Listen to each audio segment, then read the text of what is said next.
Bonjour à tous. Donc nous avons souhaité organiser une première table ronde sur la thématique des attentes des élus et des services par rapport à ce nouveau régime de responsabilité. On l'a vu à travers les discours respectifs de Madame la préfète et Madame la présidente. Il y a des craintes et des questionnements qui peuvent être suscités par rapport à ce nouveau régime. Et on va essayer à travers cette table ronde de commencer à y répondre. Je vais tout de suite présenter les 4 intervenants qui sont présents autour de moi pour cette table ronde. Donc, tout d'abord, Monsieur Jean-Jacques Mallet. Vous êtes président de l'Association des maires du Loiret, maire de la commune de Bellegarde. Exactement, et aussi vice-président de la communauté de communes Canaux et Forêts en Gâtinais. Et vous allez intervenir sur la clarification des rôles de chacun par rapport à ce nouveau régime de responsabilité, ainsi que sur les dispositifs de prévention qui peuvent être mis en place à votre niveau. Monsieur Éric Salin, vous êtes directeur adjoint à la direction régionale des finances publiques Centre-Val de Loire, notamment en charge des métiers. Et vous avez été membre du groupe de travail conduit par la DGFiP autour de ce nouveau régime. Donc vous avez forcément une connaissance très fine de ce nouveau régime et vous allez pouvoir nous en faire part. Et vous allez notamment intervenir sur les évolutions induites par ce nouveau régime sur les process métiers de la DGFiP. Madame Annick Nanquin, vous êtes première conseillère à la Chambre régionale des comptes Centre-Val de Loire. Donc c'est vous qui êtes en charge des contrôles, hein, pas seul heureusement. Mais voilà, vous allez nous expliquer comment se passe un contrôle en CRC concrètement et également les thématiques qui sont particulièrement regardées à l'occasion de ces contrôles. Et bon, monsieur Jean-Yves Bertucci, je ne vous présente pas à nouveau, président de la Chambre du contentieux de la Cour des comptes, mais vous avez également été président des chambres régionales des comptes, La Réunion, Picardie et Île-de-France, ce qui fait que vous avez une connaissance fine du monde local qui, je n'en doute pas, est précieuse dans vos fonctions actuelles. Alors je remercie peut-être tous les intervenants de faire une intervention brève peut-être au début pour avoir un maximum d'échanges avec la salle par la suite. Monsieur Jean-Jacques Mallet, je vous invite à commencer. Merci, monsieur. Oui, je ne sais pas si je dois pas prendre la parole, parce que quand j'ai entendu monsieur le président, et ça donne quand même un peu froid dans le dos, mais j'ai bien compris que sur la région centre, on était blanc-bleu, donc ça va aller.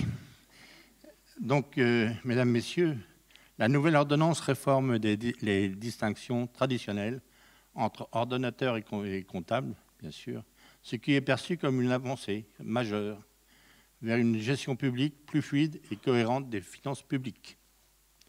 C'était reconnu par mes confrères. Donc on a 2 points, si vous permettez, à aborder. La clarification des rôles et responsabilités. Avec la nouvelle réforme, bien sûr, c'est sous votre couvert, messieurs, avec la nouvelle réforme, nous attendons une meilleure distinction entre les fautes de gestion personnelle et celles liées à l'exercice normal des fonctions publiques. Les élus souhaitent une application équitable des sanctions tenant compte des circonstances atténuantes ou aggravantes. L'ordonnance du 23 mars 2022 introduit un régime plus souple, basé sur la faute grave plutôt que sur une simple erreur administrative, ce qui était vu comme un progrès par les élus. En effet, cette simplification des sanctions pour erreurs non intentionnelles permet aux gestionnaires de travailler dans un climat de confiance accrue.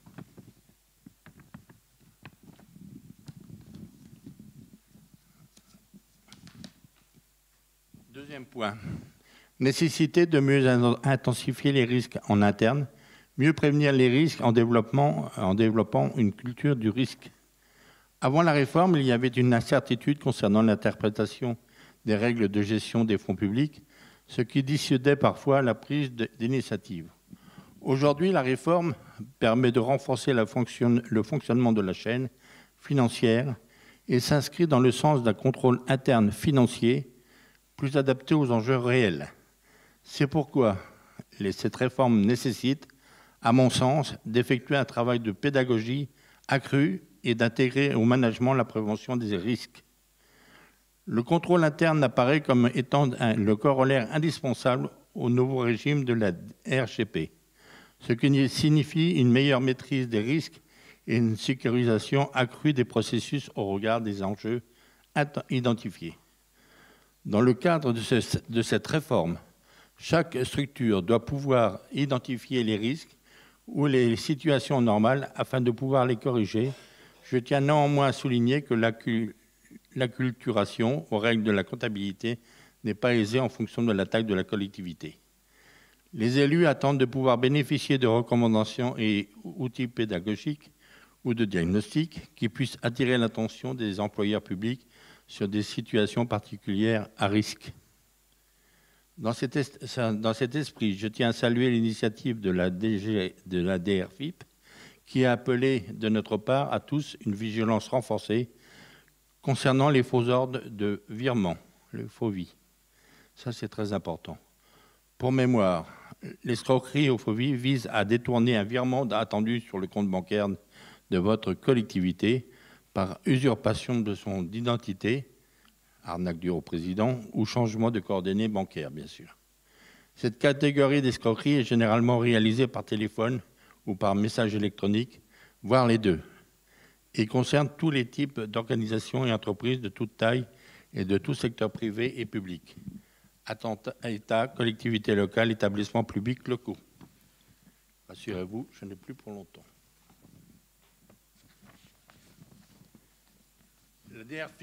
La DRFIP a rappelé que le manque de vigilance ou de précaution peut constituer pour le juge des comptes une faute impliquant la mise en cause de notre responsabilité de gestionnaire public, désormais commune aux ordonnateurs et comptables publics. Ces messages de mise en garde et de recommandation participent à cet objectif de prévention des risques que nous devons collectivement mener. Comme vous le savez, l'AML organise des formations. La dernière en date était consacrée à la culture du risque.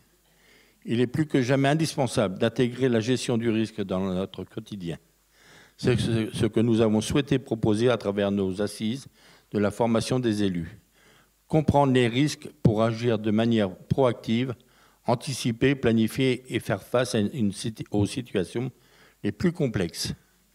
Nous reprogrammerons ces ateliers et il pourrait être opportun de mettre en place un atelier spécifique pour les élus sur la réforme financière des gestionnaires publics. C'est un petit appel, Madame la Présidente.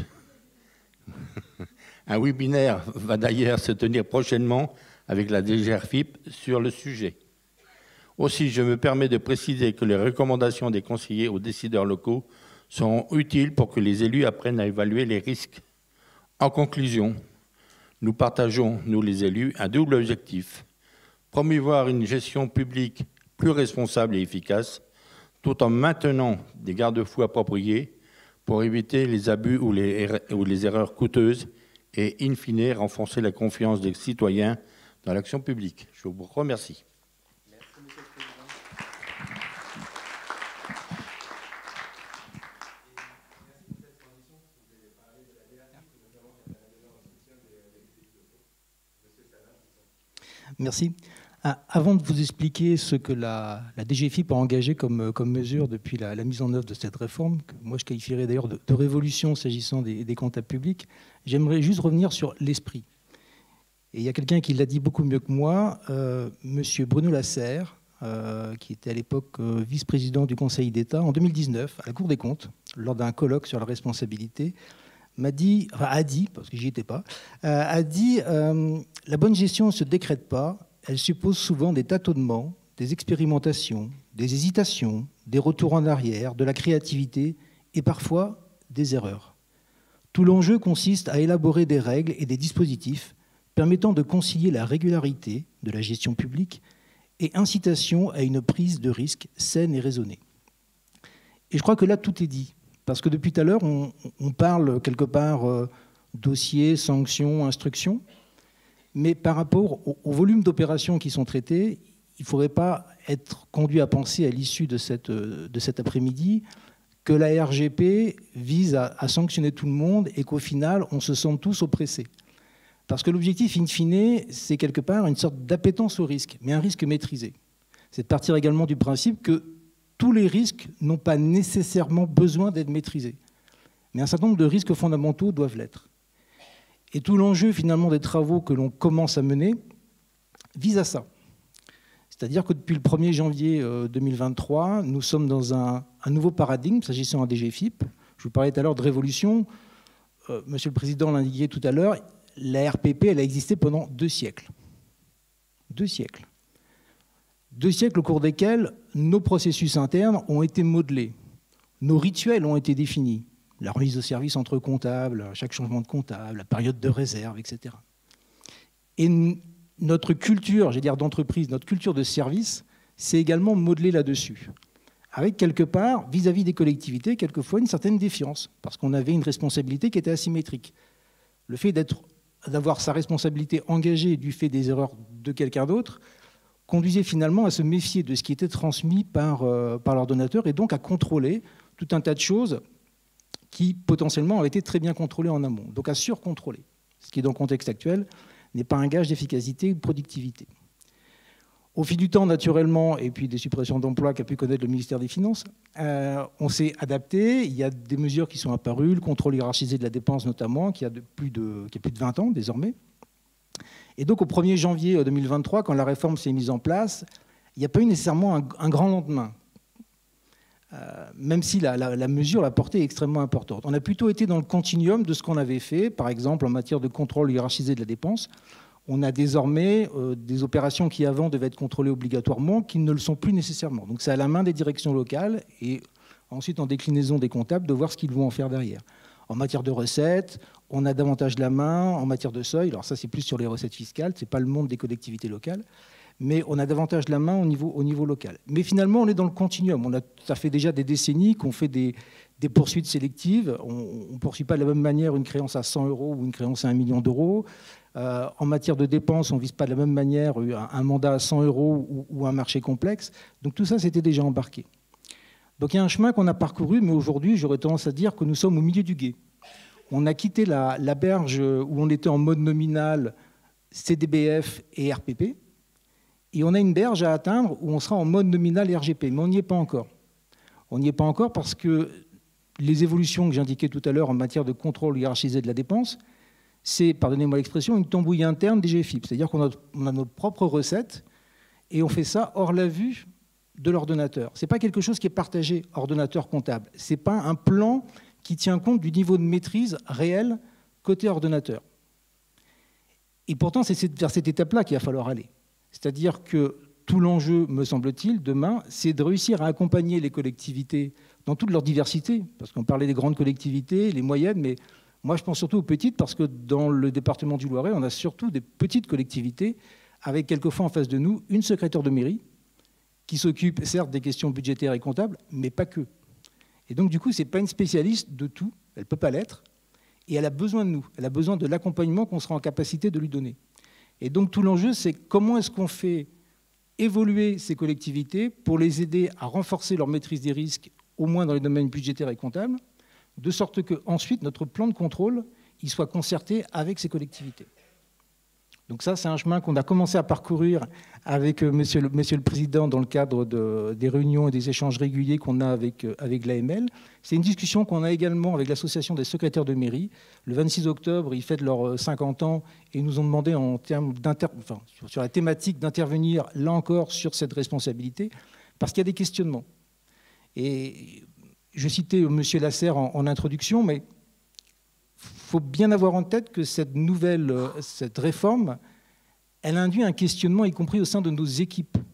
C'est-à-dire que moi, désormais, j'ai des agents B ou C qui se questionnent par rapport à leurs responsabilités lorsqu'ils doivent valider un mandat. C'est un questionnement qu'ils n'avaient pas avant. On a beau leur dire que ce risque, certes, il est potentiel, très, très théorique, etc., mais on peine à les convaincre. On peine à les convaincre parce que pour l'instant, c'est vrai qu'on a 15 arrêts, mais on n'a que 15 arrêts, que cette notion de préjudice financier significatif, de faute grave, commence un peu à se définir, mais leur contour demeure encore flou, en tout cas, y compris pour nous, et a fortiori derrière pour les cadres qui sont censés expliquer ça ensuite à leurs collaborateurs. Et donc, du coup, ça génère une crainte qui n'a pas lieu d'être, parce que la probabilité pour qu'un agent B ou C soit mis en cause dans le cadre de ces opérations, enfin, elle est pratiquement nulle, on est bien d'accord. On est sur un régime qui finalement est un régime de CDBF modernisé. Quand on leur dit ça d'ailleurs, quand on leur explique que cette épée de Damoclès qu'ils ont l'impression d'avoir au-dessus de la tête, ils l'ont au-dessus de la tête depuis 1948, enfin un peu moins parce qu'ils ne travaillaient pas en 1948, mais il existait déjà ce risque. Simplement, un risque dont on n'a pas conscience, il ne fait pas peur. Voilà. Donc tout d'un coup, c'est peut-être notre faute d'ailleurs, parce qu'on a fait beaucoup de communication en interne sur cette réforme, puisque pour nous, c'est une vraie révolution. Et du coup, quelque part, on a généré une crainte qui n'existait pas précédemment. Donc c'est là-dessus qu'il va falloir qu'on travaille, sur lequel on travaille dans les mois et les années qui viennent. On est sur un temps long, parce que la maîtrise des risques, ça ne se fait pas en un quart d'heure. Définir une véritable politique de gestion de risque au sein d'une collectivité, c'est quelque chose qui prend du temps. Et donc, c'est sur ces travaux, finalement, que collectivement, alors il y a tous les responsables de SGC qui sont dans la salle aujourd'hui, que collectivement, on va s'atteler pour voir comment est-ce qu'on peut, Monsieur le Président, accompagner toutes les collectivités du département.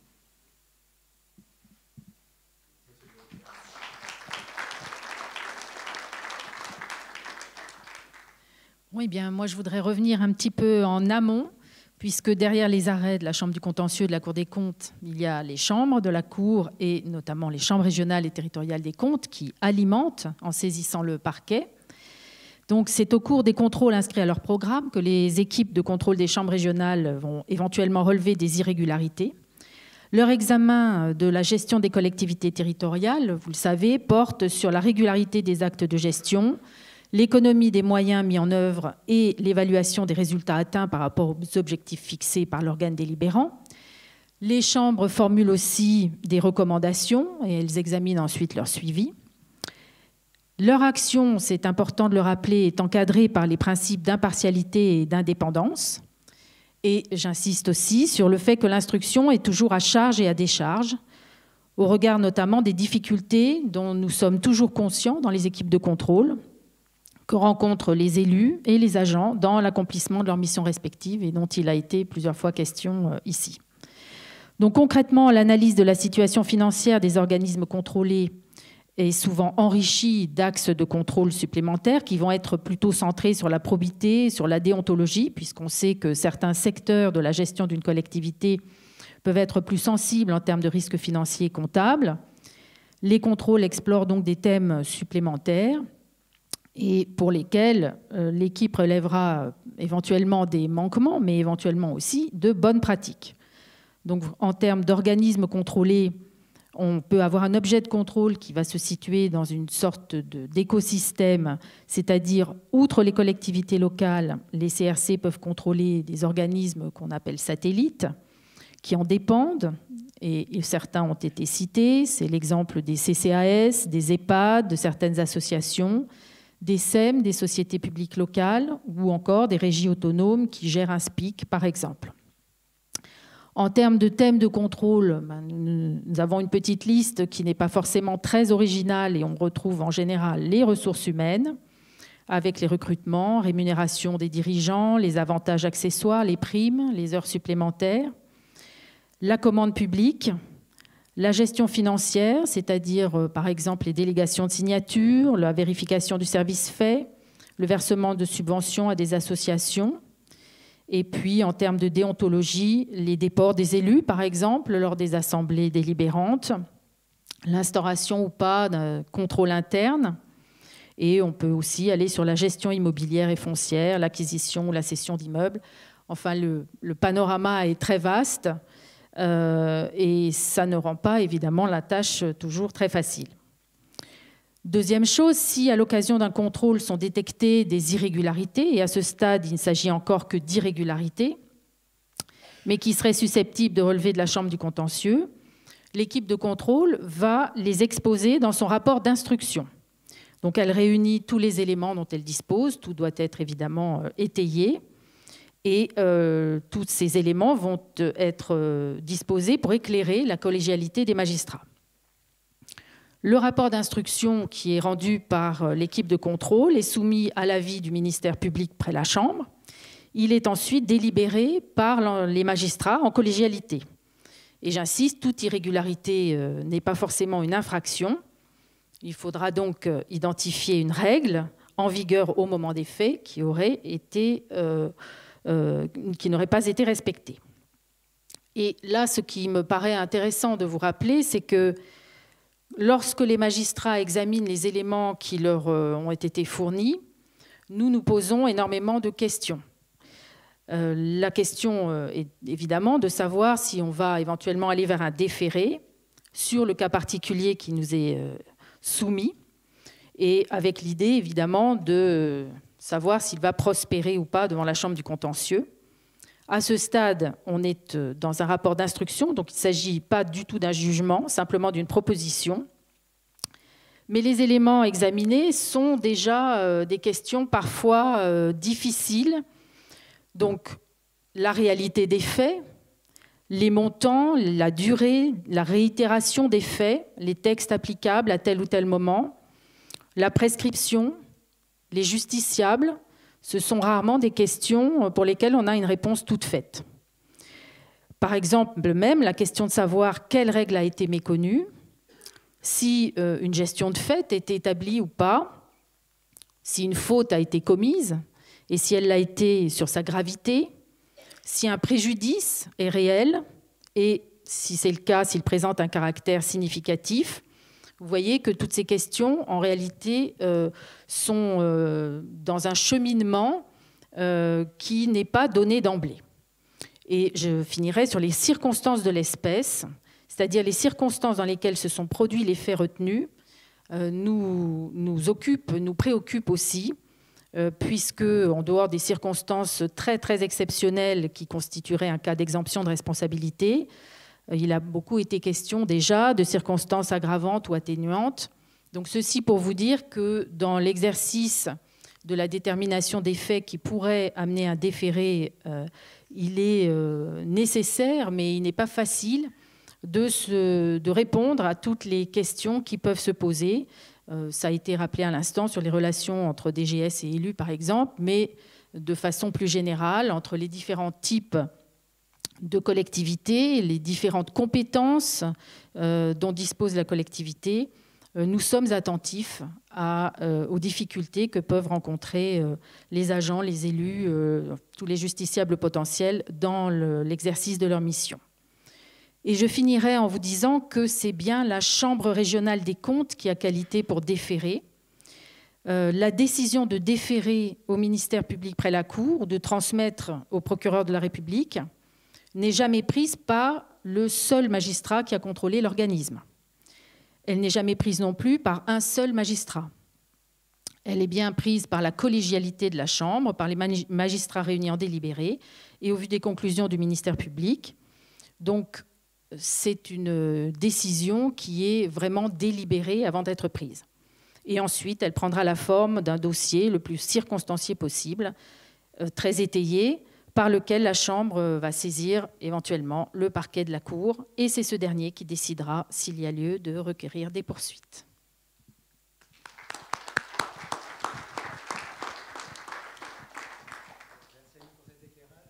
Monsieur le Président, est-ce que vous souhaitez réagir peut-être en voyant des craintes au sein de service de la DRFI, mais également un travail entre les maires d'un côté et la DRFI de l'autre sur ces éléments? Alors, je vais essayer de ne pas trop abuser de mon temps de parole, parce que vous m'avez déjà beaucoup entendu aujourd'hui, mais effectivement, tout ça m'amène quand même à un certain nombre de réflexions et donc de souhaits d'intervenir un tout petit peu. Alors, par rapport notamment à ce qu'a dit tout à l'heure M. le Président de l'Association des maires et M. le Directeur, et qui était à mon avis convergent sur la maîtrise des risques, d'une part, sur le contrôle hiérarchisé de la dépense, d'autre part, on est un peu sur une démarche similaire, c'est-à-dire finalement la gestion est vaste, il y a des quantités d'actes, quels sont les actes qui présentent le plus de risques et sur lesquels il faudrait être le plus attentif. Alors, bon, on parle depuis tout à l'heure d'un régime de responsabilité financière. Alors, de notre point de vue, je ne dis pas que ça épuise tous les sujets possibles, il y a d'autres formes de responsabilité, etc. Mais enfin, de notre point de vue, il est certain que ce n'est pas par hasard qu'il y a financière dans ce nom. Effectivement, les sujets sont, du point de vue de ce régime de responsabilité, d'autant plus importants qu'ils recouvrent des enjeux financiers significatifs. Et ça n'est pas uniquement parce qu'il y a une des infractions ou deux qui parlent de préjudice financier significatif. C'est quelque chose qui est derrière un peu l'ensemble du régime. Donc effectivement, lorsque l'on se pose la question de savoir comment définir des zones de risque, comment prendre des précautions, etc., il faut, je pense, avoir toujours cette question présente à l'esprit. Et d'ailleurs, les comptables publics avaient également, bien entendu, déjà depuis très longtemps cette question à l'esprit. Alors pour revenir à la question que vous me posiez, est-ce qu'effectivement il faut essayer de rassurer, une fois qu'on a bien inquiété pendant un bon moment, en expliquant quelles étaient les infractions, les règles, les amendes et les premières jurisprudences. Oui, je crois qu'on peut quand même rassurer, à partir notamment de ce que disait le premier avocat général tout à l'heure. C'est vrai que c'est un régime de responsabilité qui n'a pas vocation, ni maintenant où il débute, ni même probablement dans les années à venir, à devenir un régime qui reposera sur des centaines ou des milliers de décisions par an. On restera vraisemblablement à un niveau proche du niveau actuel de 20, 30 arrêts par an, pour l'ensemble de la France. Ce qui effectivement, à l'échelle individuelle, comme le disait à juste titre mon voisin, représente donc un risque. Bon, je ne suis pas en train de vous donner des conseils en matière d'assurance. Hein, ça excède mon champ de compétences. Mais enfin, en tout cas, à l'échelle individuelle, statistiquement, c'est assez limité. Et effectivement, quand on s'interroge au regard de certaines catégories de personnel, le risque devient encore moindre. Moi, j'ai été très surpris les premiers mois où le régime est entré en vigueur, dans des discussions avec des représentants de la Direction générale des finances publiques notamment, on me disait, mais maintenant on ne trouve plus de régisseurs d'avances et de recettes. Ils ont tous peur. Ils se disent, avec ce nouveau régime, ça va être terrible, etc. Et c'est extraordinairement paradoxal, parce que les régisseurs d'avances et de recettes étaient beaucoup plus responsables sur leurs deniers personnels dans le régime antérieur qui ne le sont dans le régime nouveau. Dans le régime antérieur, à la limite, à partir du premier euro qui manquait dans leur caisse, on pouvait venir chercher leur responsabilité personnelle. Dans le nouveau régime, il faudra démontrer, selon les cas, un préjudice financier significatif. Alors certes, il y a certaines régies de recettes qui peuvent atteindre des montants importants, mais ce n'est pas le cas de l'immense majorité d'entre elles, ou un intérêt personnel. Ça peut aussi arriver, mais ce ne sera pas du tout le cas le plus fréquent. Donc je crois que quand on commence à regarder concrètement ce que sont les réalités des choses, on relativise beaucoup. Alors il y a un arrêt de la Chambre qui a été beaucoup commenté, mis en exergue, c'est celui sur l'hôpital de Marie-Galante. Alors, ce qui est une affaire d'inexécution de décision de justice, où ont été condamnés 2 directeurs successifs de l'hôpital, donc pour une affaire, encore une fois, d'inexécution qui s'est poursuivie pendant au moins une dizaine d'années. Donc 2 directeurs successifs de l'hôpital et une personne qui avait donc le grade d'attaché dans le monde hospitalier et qui était la personne qui, pendant de nombreuses années, a été chargée de suivre les contentieux. Donc il nous a semblé, au regard des faits de cette affaire, qu'elle portait aussi une part de responsabilité dans cette affaire. Et effectivement, de cet exemple, qui pour l'instant est à peu près le seul, certains commentateurs en ont fait la conclusion que donc tous les agents étaient concernés, non seulement les dirigeants, mais les attachés, et puis un jour les agents de catégorie B et de catégorie C. Là, il n'y a pas un seul exemple pour le moment dans nos décisions de cette nature. Alors, je ne dis pas qu'il n'y en aura jamais, mais il faudra sans doute des circonstances tout à fait extraordinaires. Dans la plupart des cas, ça n'est pas quelque chose qui risque véritablement de se produire. Donc je crois qu'une fois qu'on a bien expliqué que ces règles existaient, qu'elles n'allaient pas rester sans réalité concrète, qu'il y avait déjà un certain nombre de réalités concrètes et que 9 des 10 infractions ont déjà fait l'objet d'arrêts et de sanctions.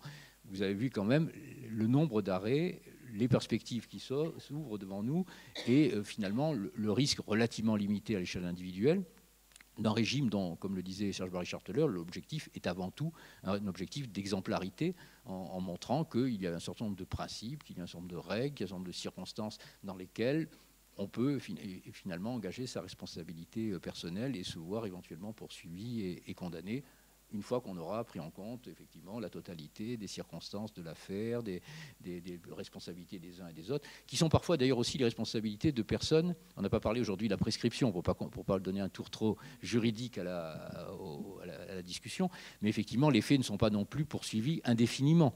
Pour la plupart des infractions, la prescription est de 5 ans. Pour la gestion de fait, de 10. Mais pour la plupart des autres infractions, de 5 ans. Donc, dans un certain nombre d'affaires, on nous dit, mais finalement, ce n'est pas moi, c'est l'autre. C'est une affaire qui dure depuis déjà très longtemps. La décision avait été prise bien avant que je sois en fonction. C'est quelque chose dont on tient compte aussi.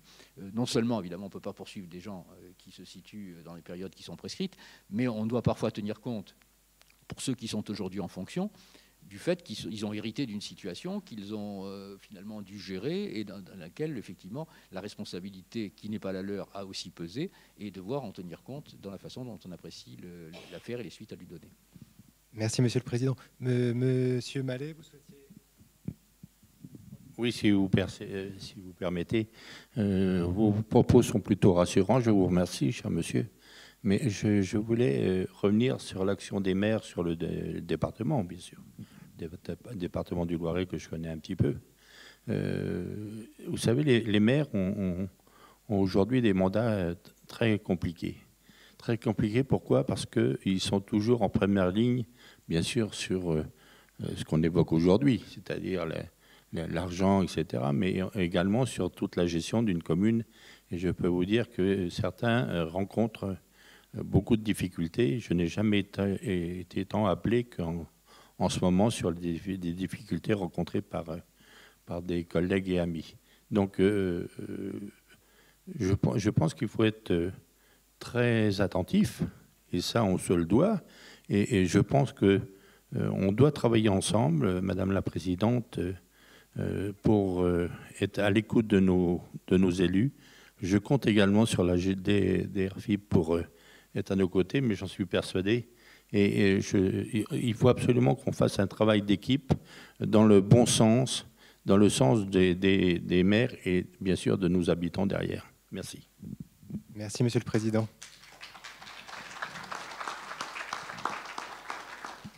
Je me tourne peut-être vers la salle pour savoir s'il y a des questions.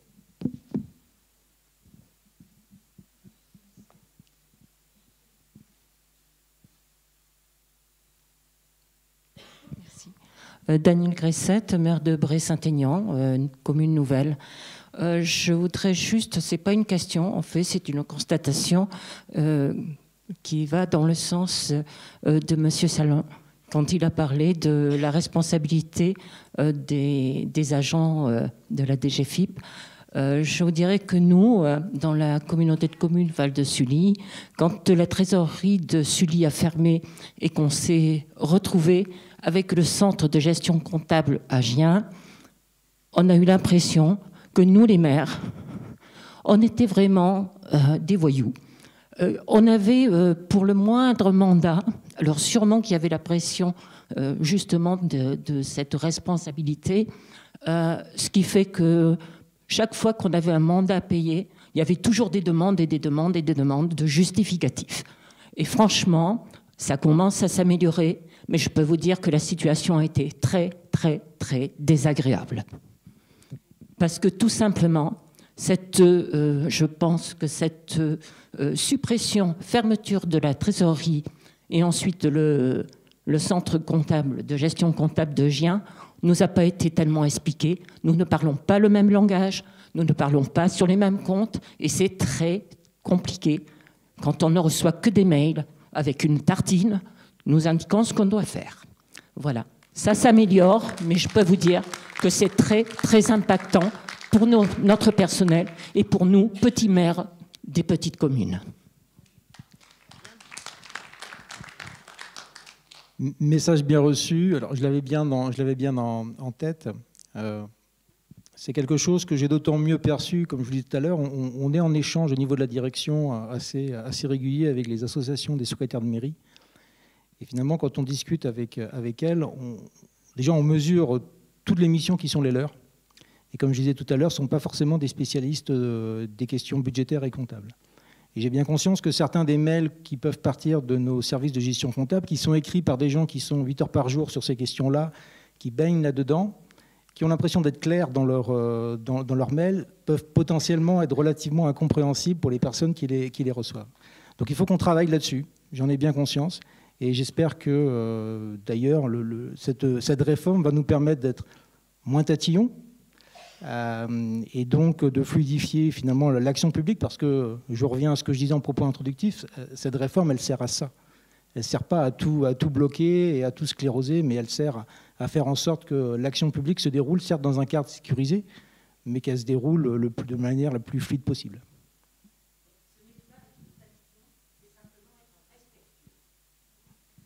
Bon, ça aussi, oui, mais ça va de soi, mais on y veillera. Il y a d'autres questions? Oui, madame.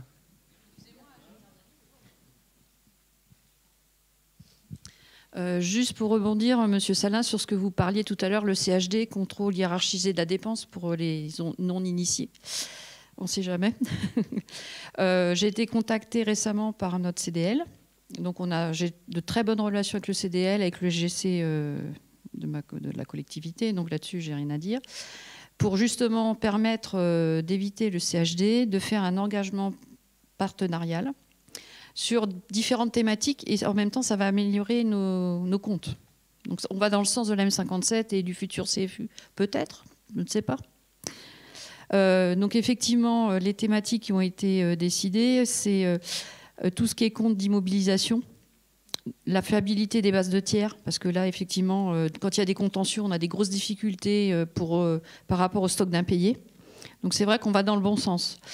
D'un autre côté, on fait régulièrement des réunions entre les services de la mairie et du SGC où on fait des thématiques et on déroule. Parce que je me suis rendu compte quand même, alors j'avoue, je tiens tête au SGC parce qu'ils nous demandent des choses des fois qui ne sont pas nécessaires. Donc pour les non-initiés, c'est sûr que c'est difficile. Mais là, moi, je suis dans le bon droit, donc je tiens tête et j'ai raison. Donc voilà. Mais on va dans le bon sens. Donc c'est vrai que ça permettra de chaque côté d'alléger les contrôles et d'être plus précis dans la fiabilisation de nos comptes. Et également tout ce qui est frais d'études. Parce que je suis en poste que depuis le 1er septembre 2019, mais on a 1,4 million de frais d'études en stock. Voilà. Merci. Merci Madame. On sort peut-être un petit peu de la RGP. Vous voulez quand même apporter une... Non, juste pour dire que alors tout ce qui est contrôle léger en partenariat, c'est ce que vous évoquez. Là, actuellement, il y a des expérimentations qui sont menées dans certains départements en France pour justement pouvoir amplifier la mise en œuvre de ces contrôles allégés. Parce qu'aujourd'hui, il y a des audits, il y a un autodiagnostic qui doit être mené. Donc l'idée, c'est de réussir à les développer, qu'il y en ait beaucoup plus, donc que ce soit plus léger à mettre en place. Mais effectivement, une fois qu'on a l'assurance raisonnable que côté ordonnateur, le risque est maîtrisé sur une typologie d'opération, côté comptable, c'est payé dès que le mandat arrive, et on fait le cas échéant des contrôles a posteriori sur des échantillons qui sont très réduits. Merci. Alors je vois que l'heure tourne et le temps qui est imparti pour cette table ronde, on l'a légèrement dépassé. Est-ce qu'il y a peut-être une dernière question avant de clore cette table ronde ?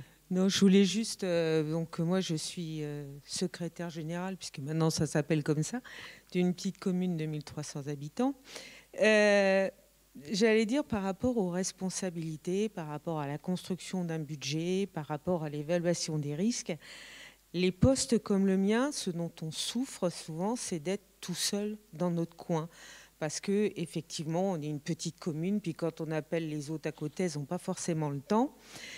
Quand on a aussi, donc nous, une CDL sur le Montargois qui fonctionne bien. La seule reproche, enfin pas un reproche, la réflexion que je me fais, c'est quand on est sur la Cour des comptes, on est déjà dans un processus de redressement. Je ne vais pas utiliser le mot de sanction, mais déjà, il y a un rappel à la loi, il y a un rappel au formalisme, il y a un rappel à l'ordre. Est-ce qu'il y aurait moyen de faire quelque chose pour intervenir avant? Moi, j'ai connu le système où il y avait des petites trésoreries. À l'époque, j'allais sur le trésorier payeur 1 fois, 2 fois par an. J'allais discuter avec elle de mes imputations comptables en disant est-ce que ça c'est bon, je continue, je change, etc. Et puis de l'évolution financière de la commune, c'est-à-dire qu'à un moment, vous avez une photo, un constat qui tient compte du passé. Mais la commune, c'est quelque chose qui vit, qui a des projets, qui a des choses comme ça. J'entendais madame parler tout à l'heure du contrôle des heures supplémentaires, des heures complémentaires. Donc là, on rentre dans la gestion du personnel, dans l'offre de services à la population, dans les choses qu'on est obligé de subir, parce qu'on a des normes, y compris, là, on peut parler de normes d'encadrement, etc. Donc, pour moi, il y a un manque de ce côté-là, c'est-à-dire quand on aborde la finance proprement dite, c'est-à-dire qu'on commence à rentrer dans le prospectif et dans le futur, là, des fois, on a l'impression qu'effectivement, on n'a pas forcément une réponse et une aide à nos attentes, et que si on avait ce regard-là, eh bien derrière, on pourrait peut-être éviter d'aller, entre guillemets, sur les observations de la Cour des comptes ou sur le reste. c'est juste une question que je pose comme ça, et une réflexion que j'ai par rapport à la responsabilité. Mais je suis d'accord avec vous, de toute façon, il y avait déjà beaucoup de choses sous l'ancienne, avant cette réforme, sur lesquelles on était responsable. Moi, j'ai été régisseuse pendant 8 ans, j'étais responsable sur mes deniers de ma régie et de sais qu'il y avait un montant qui était important. Donc voilà, il n'y a pas grand-chose en fait qui change réellement. Mais il y aurait peut-être un travail un petit peu plus main dans la main en ajoutant le côté plus finance que le côté purement comptable. Oui, on dépasse un petit peu notre réunion d'aujourd'hui, mais si vous voulez bien, madame, rapprochez-vous, je vous conseille, rapprochez-vous des services de l'AML. On a un service juridique qui est connu et reconnu, et nous, on fera l'intermédiaire avec nos amis de la DGFiP et éventuellement, si plus, avec madame la présidente de la Cour des comptes, et on sera là pour être à vos côtés, c'est sûr et certain. Mais en ce qui concerne la comptabilité, on peut également vous répondre si vous avez des inquiétudes. Il me semble que cette question que vous soulevez, madame, est une question effectivement dans laquelle le régime de responsabilité peut jouer un rôle, mais c'est vraiment une petite fraction de cette problématique, parce qu'effectivement, c'est vrai qu'une partie des réponses sont certainement du côté des associations d'élus, comme ça vient d'être évoqué. Une partie est sans doute aussi du côté du rôle que joue depuis très longtemps et que joue encore, bien sûr, aujourd'hui les services de la DGFiP en matière de conseil, et puis également sans doute de la Chambre régionale des comptes, qui effectivement, à l'occasion de ces contrôles, fait des observations, des recommandations. Et ce n'est finalement qu'au bout de toutes ces étapes qu'on peut se trouver dans des cas qui sont considérés quand même comme étant les plus graves. Et d'ailleurs, les définitions poussent à se poser la question dans ces termes-là. Est-ce que c'est vraiment grave? Est-ce qu'il y a vraiment un préjudice financier important? Que l'on va aller vers la sanction. La sanction ne sera que finalement une petite fraction, heureusement, de tous ces cas et de toutes ces difficultés que l'on peut rencontrer dans la gestion publique locale. Juste une phrase, le contrôle de la Chambre régionale des comptes n'est pas une sanction. Et voilà, il fait partie d'un programme et voilà.